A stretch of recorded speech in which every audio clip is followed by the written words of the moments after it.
Welcome back. تو but صاحب break میں جانے سے پہلے ہم آپ سے پوچھ رہے تھے کہ یہ آپ کا ایک فلائی ادارہ ہے، تو اس میں کون سے آپ اس کے مقاصد ہیں جو آپ اسے عوام تک پہنچا رہے ہیں؟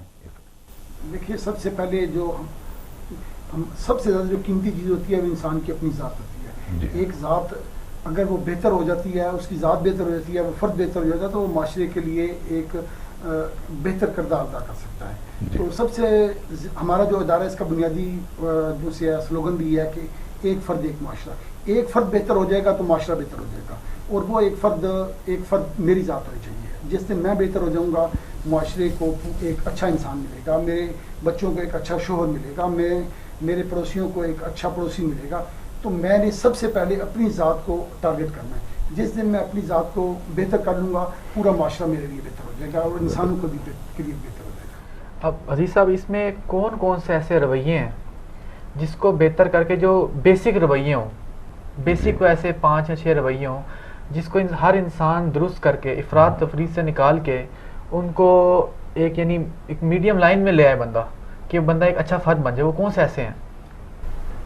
دیکھیے، سب سے پہلے تو اپنی نیت کو درست کرنا، اپنی نیت کو درست کرنا کہ میں نے کیا کرنا ہے، مجھے کیا کرنا چاہیے، مجھے دینی احکام کیا ملے ہیں، معاشرتی احکام کیا ہیں، میرے والدین کیا چاہتے ہیں.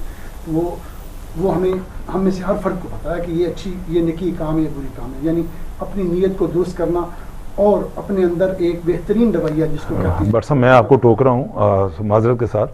مجھے یہ بتائیے کہ ان چیزوں کا تو سب کو پتہ ہے، ان رویوں کو کیسے اپنایا جا سکتا ہے؟ اس کے لیے آپ لوگوں کی کیسے مدد کرتے ہیں تاکہ ہماری یہ نئی جنریشنز ہیں وہ اس سے مستفید ہو سکیں اور انہیں پورے سال کے لیے ایک پروگرام ملے جس پہ وہ عمل درآمد کرتے ہوئے، جیسے دیکھیں ابھی سورۃ بقرہ کی ایک آیت ہے، ہم نے تم پہ روزے فرض کیے جیسے کہ تم سے پہلوں کو، تاکہ شاید تم میں تقوی پیدا ہو. اس میں لفظ شاید پر زور دیا گیا ہے اور تقوی پہ. تو اس کا کیا آپ ہمیں کچھ اس کی وضاحت بتانا پسند کریں گے کہ یہ؟ ہاں جی، یہ کما کتب علی الذین من قبلکم لعلکم تتقون، تاکہ تم تقوی اختیار کرو. تقوی کیا چیز ہے؟ تقوی 3 چیزوں کا نام ہے. اپنی نیتوں کو درست کرنے کا نام ہے. اپنی نیتیں جیسے ایک فرد کی درست ہو جاتی ہیں تو وہ ایک بہتر فرد بن جاتا ہے. اور دوسرا چیز یہ ہے کہ ہم اس اپنی جو منزل اور اہداف ہے یا جو اپنی نیت ہے اس کے مطابق اپنے ماحول کو درست کریں، ان لوگوں کی پیروی کریں جنہوں نے معاشرے کو دینے اور معاشرے کی اصلاح کے لیے کچھ کام کیا ہو، اور اس ٹیم کے ساتھ ہی کام کریں. اور تیسری چیز یہ ہے کہ برائیوں سے، بے حیائی کی کاموں سے اور برے لوگوں سے بچنے کی کوشش کریں. یہ 3 بنیادی تقوی کے مراحل ہیں. جو یہ پورا کرے گا وہ ایک بہتر انسان بنے گا. دیکھیں عزیز صاحب، یہ تو انتظامی بات ہوگی نا، کہ یعنی ایک انسان یہ کام کرے تو اس کے اندر تقوی آ جائے گا. لیکن ایسا کوئی پروگرام کیا موجود ہے ہمارے پاس کہ جو ہم ان مراحل سے گزر سکے اس پروگرام کے اوپر چل کے؟ بالکل جی. دیکھیے، بنیادی طور پر جو ابھی یہ رمضان آ رہا ہے تو رمضان میں اللہ تعالیٰ نے کہا کہ تقوی، یعنی رمضان خود ایک فرد کی تربیت کرتا ہے. اچھی بات کے اوپر عمل کرنے کی آپ کوشش کرتے ہیں تو آپ کی تربیت ہو جائے گی، آپ کا تزکیہ نفس ہونا شروع ہو جاتا ہے. تزکیہ نفس کس چیز کا نام ہے؟ اپنے اندر سے جو خرابیاں پیدا ہوتی ہیں ان کو ہٹا لینے کا نام ہے. بر صاحب، ہم دیکھتے ہیں جیسے رمضان کی آمد آتی ہے، لوگ سفید پوشاک پہن لیتے ہیں، سر پہ ٹوپیاں ڈال لیتے ہیں، نمازوں کا اہتمام ہوتا ہے، مساجد بھر جاتی ہیں، افطاری کا اہتمام ہوتے ہیں، سحری کے اہتمام ہوتے ہیں. آپ دیکھیں سڑکوں پہ بھی لوگ افطاری کروا رہے ہوتے ہیں اور زکوٰۃ دے رہے ہوتے ہیں، خوشیاں منا رہے ہوتے ہیں، دوستوں بہن بھائیوں کو افطاریوں پر مدعو کر رہے ہوتے ہیں. لیکن جو یہ اشرے گزرتے جاتے ہیں آپ دیکھتے ہیں مساجد میں رش کم ہونا شروع ہو جاتے ہیں. تو اس رویے کا تعلق کیا ہمارے معاشرتی ماحول کے ساتھ ہے؟ جیسے ہی آپ دیکھیں گے 3را اشرہ شروع ہوتا ہے اور ختم قرآن مجید کی ہوتا ہے، لوگوں کا ایک دم مساجد میں جانے کا ٹرینڈ بھی ختم ہونا شروع ہوتا ہے، اور چاند رات میں عموماً لوگ مشروب مغرب کا بھی اہتمام کرنا شروع کر دیتے ہیں اور وہ سب چیزیں بھول جاتے ہیں. تو یہ اس پر کچھ آپ روشنی ڈالنا چاہیں گے؟ یہ رویے کیا رویے ہیں یہ والے انسانوں کے؟ انسان جس بھی ایک ماحول میں، جیسے اپنی پہلے بات ہوئی کہ ماحول انسان کے اوپر شدید اثر انداز ہوتا ہے. جو ماحول ہے وہ ہمارا بنیادی طور پر جب ایک شروع میں ایک ماحول بن جاتا ہے، اور دیکھیے رسول اللہ صلی اللہ علیہ وسلم تو کہتے ہیں کہ شعبان میں ہی تیاری کیا کرتے تھے. اس کے بعد وہ شروع سے ایک ماحول بنانے کی کوشش کرتے تھے اور وہ زیادہ دیر تک اثر انداز ہوتا. جب ہم سر پہ رمضان آ جاتا ہے تو پھر ہم تیاری کرتے ہیں تو ہمارے اوپر اس کے اثرات بھی اتنی دیر تک قائم نہیں رہتے. تو اگر اپنے اندر ایک ماحول بنانا ہے, ایک باہر ماحول بنانا ہے, جتنا ہم زوردار ماحول بنائیں گے وہ سارا سال ہمارے اوپر زیادہ بہتر انداز میں اثر انداز ہوگا. کان مجھے ایک بات بتاؤ, ہم سارا سال ٹرانسمیشنز کرتے ہیں, عید ٹرانسمیشنز آئی 14 اگست کی آتی ہے, 23 مارچ کی آتی ہیں, اس میں ہنسی خوشی اور کیا لگاتے ہیں, خوشی اس بات کا ڈیلیبریٹلی ہم ہر چیز کرتے ہیں. جیسے یہ ہماری رمضان کی ٹرانسمیشن شروع ہوتی ہیں ہم اپنے رویے انتہائی سیریس کر لیتے ہیں. مانا یار کہ روزہ لگتا ہے پر کیا اس میں مسکرانا بھی منع ہے؟ اس میں ہم یہ رویے اپنا لیتے ہیں ایک دم اپنے پہ خوف کا اور وہ غلبہ ایک دم انٹائرلی, جبکہ خوشیوں کا یہ اصل مہینہ خوشیوں کا یہ ہے جس میں ہمیں خوش ہونا چاہیے. رونی صاحب آپ کی اس پہ کیا رائے ہے؟ دیکھیں خان صاحب, بات یہ ہے کہ روزہ عبادت ہے, بے شک, اور عبادت آپ کو یہ کبھی نہیں کہتی اور منع نہیں کرتی کہ آپ مسکرائیں نہ, آپ کسی سے اچھے طریقے سے بات نہ کریں. یہی تو امتحان ہے روزے میں آپ کا کہ آپ نے اس میں بلا وجہ غصہ نہیں کرنا, کوئی ایسی بات نہیں کہنی, کسی کو ناراض نہیں کرنا. دیکھیں آپ حج کرنے جب جاتے ہیں اور آپ وہاں پہ قدم قدم سنبھل کے چلتے ہیں کہ کسی کو ہم تکلیف نہ پہنچائیں, اور ہمارا حج جو ہم 4-5 لاکھ روپے ابھی لگا کے جا رہے ہیں وہ ضائع نہ ہو. تو اسی طرح رمضان میں بھی آپ کوئی ایسی بات نہ کریں کہ کسی کو اس سے تکلیف ہو. ہر بندے سے اچھے طریقے سے مسکرا کے ملیں, اور حضور کا فرمان ہے کہ جب دو مومن آپس میں اچھے طریقے سے احسن طریقے سے ملتے ہیں خوشگوار موڈ میں اور بغیر کسی حرص و لالچ کے, اور ان دونوں کے ہاتھ جدا ہونے سے پہلے اللہ دونوں کی بخشش فرما دیتا ہے. اور رمضان المبارک میں تو ویسے بھی 1 گناہ سے 10 گنا اور 10 گنا سے بھی 70 گنا زیادہ ثواب ملتا ہے آپ کی کوئی بھی آپ کا اچھا عمل ہے. تو میں نہیں سمجھتا, لیکن یہ ہے کہ ہمارے اسلام نے جو باؤنڈریز لگائی ہیں کہ روزے کی حالت میں آپ نے ان حدود سے باہر نہیں نکلنا, تو وہ آپ نکلیں گے تو وہ آپ کو منع کرتے ہیں. اس پہ میرا ایک پوائنٹ آف ویو ہے. ہم دیکھیں, ہم بات کرتے ہیں کہ اپنے پڑوسیوں کا خیال رکھیں, جی جی, دوسروں کے ساتھ اچھے رویے کا اچھا برتاؤ کریں, لیکن میرے خیال سے جب تک ایک انسان اپنے ساتھ اچھا برتاؤ نہیں کر سکتا, دیکھیں اخلاقیات کا تعلق کی ہوا میں نہیں ہے, جی ایسے انسان کے سینے کے ساتھ ہے. جی ایسے جس شخص کا اپنے ساتھ ہی رویہ درست نہیں ہے, جس کو خود سے محبت نہیں ہے, وہ دوسرے کو محبت کیا دے گا؟ آپ اسے بات کو کیسے وضاحت دو, کب اس کے کرو گے آپ؟ آپ دیکھیں میری بات سنیں, اب ایک انسان اپنے ظاہری جی اور اپنی باطنی جو اس کے اعمال ہیں ان کا خیال نہیں رکھ رہا. ایک انسان کی فکر نہیں ہے کہ میرا چہرہ کیسا لگ رہا ہے, میرے کپڑے کیسے ہیں, اور اس کے علاوہ کہ میرے اپنے رویے کیسے ہیں, میں نے اپنے آپ کو کیسے درست کرنا ہے. جیسے وہ عزیز صاحب اکثر وہ فرماتے ہوتے ہیں کہ خود کو زکوٰۃ دینا, مثلا اس کی وضاحت کریں تھوڑی سی. عزیز صاحب بتائیں گے آپ. جی عزیز صاحب, یہ کیا ہے اصل میں بات یہ ہے کہ اگر ایک آدمی چاہتا ہے کہ وہ اپنے آپ کو ایک بہتر فرد بنائے تو اس کے لیے اسے چاہیے کہ وہ اپنے آپ کو سب سے پہلے صدقہ اپنے آپ کو دے. اپنی ذات کو صدقہ کیا ہے؟ کیا مطلب کہ اپنی جیب میں روپے ڈال دیں؟ صدقے سے مراد ہم سمجھتے ہیں شاید یہ پیسے دینا یا کوئی ایسی امداد کر دینا. دیکھیں ابھی جو بات ہو رہی تھی مسکرانے کی, تو یہ مسکرانا بھی صدقہ ہے. نہیں, قرآن مجید میں ہر نیکی کے عمل کو صدقہ کہا گیا ہے. بالکل. اور جیسے بھی ہے صورت میں ایک کہا کہ اس سے پہلے کہ تم میں سے کسی کی موت آ جائے اللہ کی راہ میں خرچ کرو. اپنے یعنی پیسے خرچ کرنے کی صرف بات نہیں ہو رہی, یہاں پہ اپنی صلاحیتیں اپنا سب کچھ خرچ کر کے اپنے آپ کو بہتر کرنے کے لیے. تو وہ فرد کہہ رہا ہے کہ اللہ مجھے تھوڑی سی مہلت دے کہ میں صدقہ کروں اور نیک لوگوں سارے لوگوں میں شامل ہو جاؤں. تو یہ جو سارے لوگوں میں شامل ہونے کی جہاں تک بات ہے, یہ اور اس میں صدقہ اپنے آپ کو کرنا ہے. میں نے اپنے اندر میرے اندر صبر شکر ہے کہ احساسات بھی موجود ہیں میرے اندر, اسی طرح نفرت انتقام حسد لالچ بے حیائی جیسی چیزیں بھی موجود ہیں. میں نے اپنے اندر روزانہ کی بنیاد پہ اچھی چیزیں ڈالنی ہیں. میں اپنے اندر صبر شکر برداشت ہمت حوصلہ جیسی چیزیں میں اپنے اندر ڈالوں گا, یہ میں اپنے آپ کو صدقہ کروں گا تو پھر ہی اچھا کروں گا. میں ایک بات ہے, ہم اکثر دیکھتے ہیں کہ باہر کے ممالک میں اس کے اوپر مستقل کورسز موجود ہوتے ہیں, ٹھیک ہے, آن لائن کورسز بھی موجود ہیں, اینگر مینجمنٹ ہے, اس کا کورس موجود ہے. ہمارے تو دور دور یہ ایسا کوئی یونیورسٹی میں کالج میں کہیں دکھتا نہیں. ایسا ہے کہ ایک فرد کی اسیسمنٹ ہو جائے, کوئی ایسا کورس کہیں موجود ہو پاکستان میں؟ جی ہاں میں بات کاٹ رہا ہوں پھر آپ کی، لیکن یہ دیکھیں ایک ہے کہ مرض کی بات کرنا، مرض تو تب ٹھیک ہوگا نا جب آپ کے مرض کی آپ کو پتہ چلے گا میرے میں مرض ہے کیا. ایک منٹ، میں ہرونی صاحب آپ سے پوچھنا چاہ رہا ہوں، ایک سوال ہے چھوٹا سا. جی جی سوال تو نہیں، میری ایک انکوائری سمجھ لیں کہ کنفیوژن ہے میرا، کہ ہم کہتے ہیں کہ نیکی کا مہینہ رمضان شریف آتا ہے، ماشاءاللہ یہ نیکیوں کا مہینہ ہے، باقی 11 ماہ نیکیوں کے مہینے نہیں ہیں. جی بالکل ہیں. ہمارا اسلام تو اسی چیز کا درس دیتا ہے، اور یہ رمضان المبارک جب آتا ہے تو اس میں ہم نے وہ ساری چیزیں ان کو ریمائنڈ کرنا اور پھر ان کی امپلیمنٹیشن کرنا، اور امپلیمنٹیشن دل سے کرنا، اس طرح کرنا کہ اس پورے مہینے کا ہمارے پورے اگلے 11 ماہ پہ اس کا اثر ہو. جی اسلام کبھی آپ کو یہ نہیں کہتا، تقویٰ کی تلقین کبھی آپ کو اس لحاظ سے نہیں کرتا کہ صرف آپ نے رمضان میں ہی تقویٰ اختیار کرنا ہے. بالکل. یہ تقوی کا مطلب کیا ہے؟ تقوی کا مطلب تو یہ ہے کہ آپ جیسے حضور صلی اللہ علیہ وسلم کی حدیث مبارکہ ہے کہ تقویٰ یہ ہے کہ ایک خاردار رستہ ہے اور آپ نے اپنے آپ کو اس خاردار رستے سے بچا کر گزرنا ہے.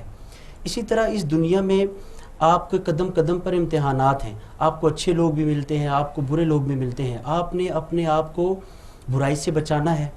آپ نے کوئی ایسی بات نہیں کرنی جس سے اللہ تعالیٰ کی ناراضگی ہو، آپ سے اللہ کے حبیب صلی اللہ علیہ وسلم کی ناراضگی ہو. آپ نے ان ساری باتوں سے بچتے ہوئے آپ کی جو منزل مقصود ہے وہ ہے اللہ تعالیٰ کی رضا اور نبی پاک صلی اللہ علیہ وسلم کی نسبت. اور یہ نسبت آپ کو حضور صلی اللہ علیہ وسلم کے محبت سے، ادب سے، حضور کے ذکر سے ملتی ہے. اور جو حضور سے نسبت قائم کرتا ہے اس کی دنیا بھی سنور جاتی ہے اور اس کا پورا سال بھی آپ کا. ابھی آپ سے ایک سوال ہے، وہ واپس ادھر آتے ہیں کہ ایسا کوئی پروگرام موجود ہے کہ جس سے انسان کی اصلاح ہو سکے؟ دیکھیے اصلاح کے جو انسان ترقی کرتا ہے نا تو ذرائع بھی بڑھتے دیتے ہیں. یہ جو خود عبادات ہیں، نماز روزہ ہے، یہ بھی ایک بہت اصلاح کا طریقہ ہے. ہاں ایک ہے ایک فرد اپنی کمیوں اور کوتاہیوں کو جانے گا کیسے. اس کے لیے جو مختلف آج کل ٹولز چیزیں استعمال ہوتی ہیں، اس کے لیے بھی ہمارا ادارہ بھی ایک اسسمنٹ کے لیے کچھ کام کر رہا ہے، اور بھی چند ادارے ہیں جو کرتے ہیں. لیکن یہ کہ ایک فرد اپنی صلاحیتوں کو جاننے کے لیے جو ٹولز ہیں، اس میں NLP آ گئی ہے، پیرنٹنگ آ گئی ہے، یا کیریئر کاؤنسلنگ یا کیریئر میپنگ جیسی چیزیں ہیں. جب یہ چیزیں انسان میں ایک فرد میں آ جاتی ہیں، وہ اس پروسیس میں سے گزرتا ہے تو اسے پتہ چل جاتا ہے کہ میرے اندر واقعتاً کون سی صلاحیتیں اور کون سی صلاحیتیں نہیں ہیں. تو اس کے بعد جو ہے نا وہ اپنی منزل اور اہداف جو ہے نا متعین کر سکتا ہے. کان آپ ینگ جنریشن سے تعلق رکھتے ہو، جی تو ایک چھوٹا سا سوال ہے آپ لوگوں سے، آپ بچوں سے، جب آپ ہماری عمر کے لوگوں کو دیکھتے ہو اور ہمارے رویوں کو دیکھتے ہو تو آپ ہم سے کیا لرن کرتے ہو؟ کیا آپ ان سے انسپائر ہوتے ہو؟ ہمارے اندر ایسی اس عمر کے ہمارے جو آپ کے بزرگوں میں ہم لوگ آتے ہیں. یہ نہ کریں، یہ نہ کریں، سچ سے بتا دیں جو ہمارے لیے مشکل ہے. دیکھیں سچ بولنا چاہیے لیکن اتنا بھی سچ نہیں بولنا چاہیے. ویسے میں سوال کر رہا ہوں کہ مجھے بتائیں کہ ہم آپ کے لیے کیا میسج چھوڑ کے جا رہے ہیں اس میں؟ دیکھیں کہ انسان اگر کچھ کانشیسلی نہ بھی سیکھ رہا ہو، لیکن وہ اگر اپنے بڑوں کو جس طرح دیکھتا ہے انکانشیسلی وہ لرن کر رہا ہوتا ہے، اس کے اندر وہ چیزیں اترتی جاتی ہیں. دیکھیں 4 راستے ہیں: دیکھنا، سننا، سوچنا، بولنا. جی ان 4 راستوں سے جو چیز انسان دیکھے گا، جو چیز سنے گا، بار بار اس کا تذکرہ کرے گا، اس کو سوچے گا، وہ چیز اس میں اتر جائے گی. اگر ماحول میں برائی زیادہ ہے، وہ برائی کے تذکرے زیادہ ہیں، وہ برائی کے تذکرے زیادہ سن رہا ہے، وہ برائی کی چیزوں کو دیکھ رہا ہے، تو وہ برائی کو سوچے گا. اور جب برائی کو سوچے گا تو اپنی محفلوں میں جا کے وہ برائی کے تذکرے کرے گا اور پھر اس کے ذریعے سے اس کے دل میں برائی اتر جائے گی. یہ بٹ صاحب، اور میں ہرونی صاحب آپ سے یہ سوال پوچھنا چاہ رہا ہوں، معلومات لینا چاہ رہا ہوں کہ میں نے دیکھا ہے کہ اس عمر کے ہمارے جو ینگسٹر ہیں وہ نماز سے، مساجد سے اور یہ دینی جو سرگرمیاں ہیں ہماری، اس سے بچنے کی جتناب کرتے ہیں، بہت زیادہ کوشش. اب دیکھیں نہیں بلکہ وحشت کھاتے ہیں. ہاں، اس میں خوف کھاتے ہیں. تو میں اس لیے کہہ رہا تھا کہ یہ اس کا کیا ریزن ہے؟ ہم انہیں کیوں خوفزدہ کیا ہوا ہے؟ ہمیں انہیں اس کی طرف مائل کر کے کیوں نہیں لا رہے جب اتنا خوبصورت دین ہے ہمارے پاس؟ اللہ تبارک تعالیٰ کا ایک تحفہ ہے ہمارے لیے. دیکھیں خاصا بات یہ ہے کہ انوائرمنٹ کا بڑا اثر ہوتا ہے. جیسے کان بھائی نے بڑی خوبصورت بات کی. بچے جو ہوتے ہیں ان کے لیے ہر چیز نئی ہوتی ہے. جی. مثال کے طور پر یہ کب پڑھا ہے اور بچے کو پتہ نہیں کب، تو وہ آپ سے پوچھے گا کہ یہ کیا چیز ہے. اب جیسے میں نے نعت خوانی شروع کی الحمدللہ، تو میرا گھرانہ الحمدللہ مذہبی گھرانہ تھا. میرے چچا، میرے والد صاحب. نعت خوانی آپ نے مستقل سیکھی ہے؟ جی وہ میں اس کی طرف بھی آتا ہوں. اچھا. میں آپ کو پہلے بتاؤں کہ ہماری جو جنریشن ہے وہ یہاں سے دور کیوں ہوتی جا رہی ہے. جی. آج کل سوشل میڈیا کا دور ہے، میڈیا ان ہے، ہر بچے کے پاس آپ موبائل دیکھتے ہیں. اس کی بھی دو پہلو ہیں، اچھے بھی ہیں برے بھی ہیں، لیکن ہماری جو چیز ہے وہ نیگیٹیوٹی کی طرف زیادہ چلی گئی. انوائرمنٹ کا حضور نے فرمایا کہ ماں کی گود پہلی درسگاہ ہے، تو بچے وہاں سے سیکھنا شروع کرتے ہیں. میں نے الحمدللہ اپنے گھر میں چھوٹا سا تھا اور اپنے چچا کو دیکھتا تھا، والد صاحب کو دیکھتا تھا، اور وہ پڑھتے تھے ماشاءاللہ. ان کے ساتھ میں محافل میں بھی جاتا تھا. الحمدللہ لاہور میں اپنے بچپن میں گیا، وہاں میں نے پڑھا.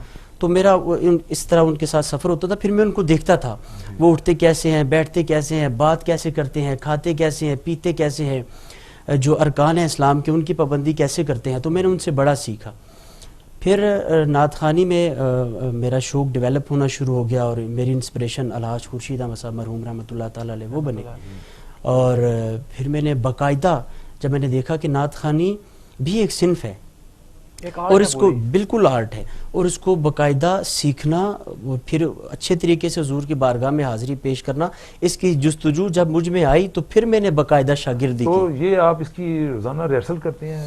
جی ایسا ہی. یہ ہمارے دوسرے جو گلوکار وغیرہ کرتے ہیں، جی آپ جی بھی ایسے ہی کرتے ہیں؟ جی جی ایسا ہی ہے. ریاضت کوئی بھی چیز ہے اس کے بھی سور ایسے ہی ہیں یا اس کے جی جی بالکل.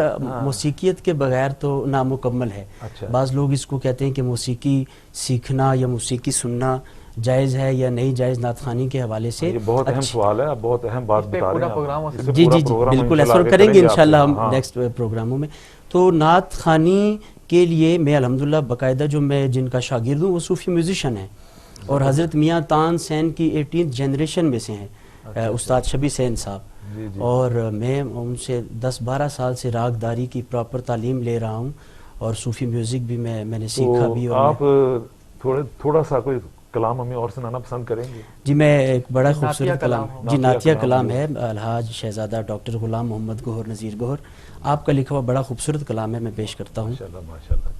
صلی علی نبینا صلی علی محمد صلی علی شفیعنا صلی علی محمد. تیری عطا نے مصطفیٰ مجھ کو کیا سے کیا کیا، ایک غبار راہ کو درد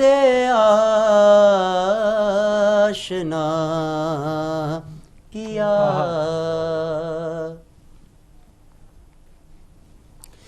کہاں میں اور کہاں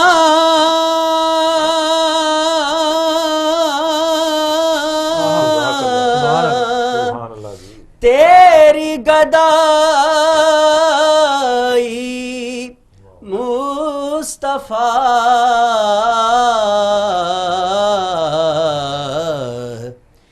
ایک مشت خاک کو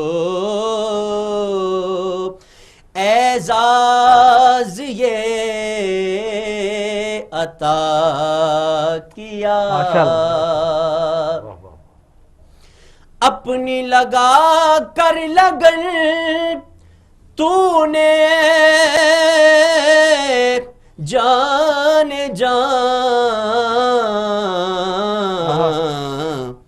قید غم جان سے دل کو میرے رہا کیا، تیری لطف و عطا اور میں گوہر بے نوا،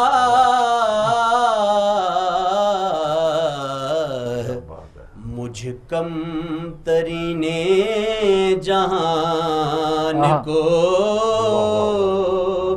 اپنا گدا کیا۔